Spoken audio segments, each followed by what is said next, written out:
Today I signed legislation and an executive order to hold China accountable for its oppressive actions against the people of Hong Kong. The Hong Kong Autonomy Act, which I signed this afternoon, passed unanimously through Congress. This law gives my administration powerful new tools to hold responsible the individuals and the entities involved in extinguishing Hong Kong's freedom. We've all watched what happened. Not a good situation. Their freedom's been taken away, their rights have been taken away, and with it goes Hong Kong, in my opinion, because it will no longer be able to compete with free markets. A lot of people will be leaving Hong Kong, I suspect. And we're going to do a lot more business because of it, because we just lost one competitor. It's the way it is. We lost a very, very serious competitor that we incentivized to take a lot of business and do well. And we gave them a lot of business by doing what we did. We gave them things that nobody else had the right to do. And that gave them a big edge over other markets. And because of that edge, they've done really historic business, tremendous business, far bigger than anybody would have thought years ago when we did this gift. It was really a gift to freedom. Today, I also signed an executive order ending U.S. preferential treatment for Hong Kong. Hong Kong will now be treated the same as mainland China. No special privileges, no special economic treatment, and no export of sensitive technologies. In addition to that, as you know, we're placing massive tariffs and have placed very large tariffs on China. First time that's ever happened to China. Billions of dollars have been paid to the United States, of which I've given quite a bit to the farmers and ranchers of our country because they were targeted. And that's been going on for 3 years. It's the first time anybody's ever done anything like that. And prior to the plague pouring in from China, they were having the worst year, as you know, in 67 years. And I don't want them to have a bad year. I want them to have a good year. But they were taking advantage of the United States for many, many years. And that's stopping. But then the virus came in, and the world is a different place. But we're now getting back. And one of the reasons the market's doing so, it's almost at the point that it was at prior to the plague. Almost. We're getting very close. It's a great thing. It's an amazing thing what our people have done and what they've endured. No administration has been tougher on China than this administration. We imposed historic tariffs. We stood up to China's intellectual property theft at a level that nobody's ever come close.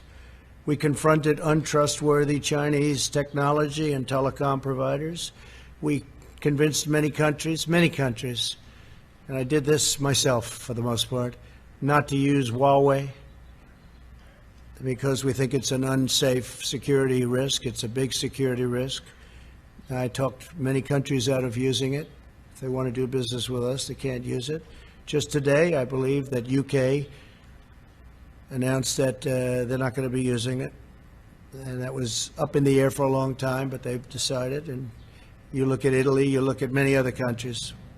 We withdrew from the Chinese-dominated WHO, and we fully rebuilt the United States military. The WHO, World Health Organization, we were paying close to $500 million a year. China was paying $39 million a year. And China had too much say. They worked it very hard, which is a bad thing done by our past administrations. But we were tough, and we were saying, I was asking, I said, why are we paying so much more than China? China has 1.4 billion people. We have 325, probably 325 million approximately. Nobody can give the exact count. We're trying to get an exact count, but you have, over the years, many illegals who have come into the country, so it depends on how you want to count it. But you could say 325 to 350 million people as opposed to 1.4 billion people. And the world trade is terrible. That deal is terrible. The world health is a terrible deal. We've been very tough on the World Trade Organization, and we've been, I guess, as tough as you can get on World Health. We withdrew our money. We told them we're getting out. Doesn't mean that someday we won't go back in. Maybe we will when it's correctly run, but they made a lot of bad predictions and they said a lot of bad things about what to do and how to do it, and they turned out to be wrong. And they were really a puppet of China. And make no mistake, we hold China fully responsible for concealing the virus and unleashing it upon the world. They could have stopped it. They should have stopped it. Would have been very easy to do at the source when it happened. In contrast, Joe Biden's entire career has been a gift to the Chinese Communist Party and to the calamity of errors that they've made. They made so many errors, and it's been devastating for the American worker. China has taken out hundreds of billions of dollars a year from our country, and we rebuilt China. I give them all the credit in the world. I don't give the credit for the people that used to stand here, because they allowed this to happen, where hundreds of billions of dollars were taken out of the United States Treasury in order to rebuild China. There's no company and no country in the world, has ever ripped off the United States like the incredible job that they did on this country and the people that ran it. Possibly it's one of the reasons, certainly it's one of the very big reasons, trade and things related to trade, that I got elected in the first place. I've been talking about it for a long time, along with many other subjects, frankly.